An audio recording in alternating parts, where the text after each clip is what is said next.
Hello প্রিয় উচ্চ মাধ্যমিক শিক্ষার্থী বন্ধুরা, তো সকলের একটা গুরুত্বপূর্ণ বিষয়, ইম্পর্টেন্ট একটা পার্ট, সেটা হচ্ছে রাইটিং স্কিল। সো সেক্ষেত্রে আমাকে অনেকেই জানাচ্ছে আমার ভিডিওগুলো দেখে যে ইংলিশ সাজেশন দেওয়াগুলো ঠিক রয়েছে, তবে রাইটিং স্কিল কোনটি থাকবে, কোনটি পড়লে ভালো হবে, যারা মোটামুটি একটু ভালো স্টুডেন্ট তাদের ক্ষেত্রে কোনটা পড়তে হবে, কয়টি পড়তে হবে, এবং যারা একটু দুর্বল স্টুডেন্ট, যারা ঠিকভাবে মুখস্থ বা মনে রাখতে পারে না, তো সেক্ষেত্রে তারা কয়টি পড়বে। অনেকেই কিন্তু কমেন্ট বক্সে কমেন্ট করেছে এবং পরীক্ষা খুব অল্প দিনই বাকি রয়েছে। সুতরাং এই মুহূর্তে কি করণীয়, রাইটিং স্কিল কতগুলো পড়বে, কি করবে, সম্পূর্ণ বিষয়টি কিন্তু তোমাদেরকে জানিয়ে দেবো। তো আজকের ভিডিওটা অবশ্যই সবার জন্য কিন্তু খুবই গুরুত্বপূর্ণ হতে চলেছে। সকলকে রিকোয়েস্ট করবো ভিডিওকে স্কিপ না করে প্রথম থেকে শেষ পর্যন্ত কন্টিনিউ করো ভালোভাবে বোঝার জন্য। তো দেখো, তোমাদের সকল কোশ্চেন অ্যান্সার করার পর একদম শেষ পার্টে কিন্তু থাকবে রাইটিং স্কিল। যে রাইটিং স্কিল পার্টটাকে অবশ্যই তোমাদেরকে খুবই ভালোভাবে করতে হবে, কারণ এখানে 10 মার্কস থাকে।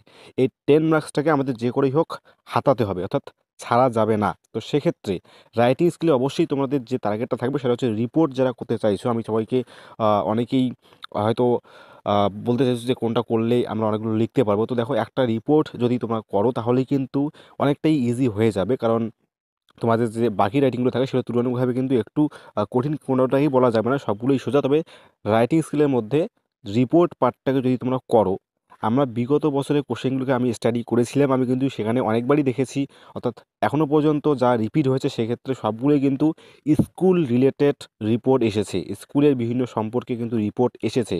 সুতরাং এইবারও আশা করা যাচ্ছে তার ব্যতিক্রম হবে না, স্কুল রিলেটেড আসবেই। তোমাদের যে রিপোর্ট রাইটিং সেটা আশা করা যায় স্কুল রিলেটেডই থাকবে। সুতরাং স্কুলের যে কোনো একটা উৎসব পালিত হয়েছে, যে কোনো উৎসব, সে টিচার্স ডে হতে পারে, রবীন্দ্র জয়ন্তী হতে পারে, নেতাজি জয়ন্তী হতে পারে, আদার্স কালচারাল কিছু হতে পারে।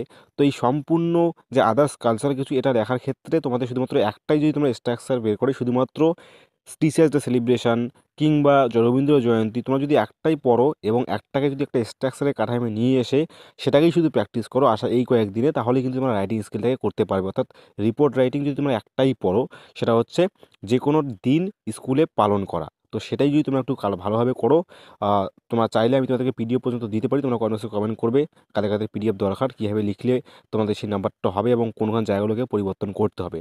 তো আপাতত যেটা করবে সেটা হচ্ছে টিচার ডে সেলিব্রেশনটা খুব ভালো করে মুখস্থ করবে, এবং আশা করা যাচ্ছে টিচার ডে সেলিব্রেশন এবার জন্য কিন্তু খুবই ইম্পর্টেন্ট।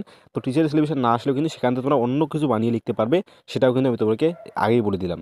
সুতরাং তোমাদের যদি পিডিএফটা লাগে আমি তোমাদেরকে দেবো, তবে টিচার ডে সেলিব্রেশন অবশ্যই তোমরা পড়বে এবং স্কুল রিলেটেড রিপোর্ট অবশ্যই পড়বে। ধন্যবাদ।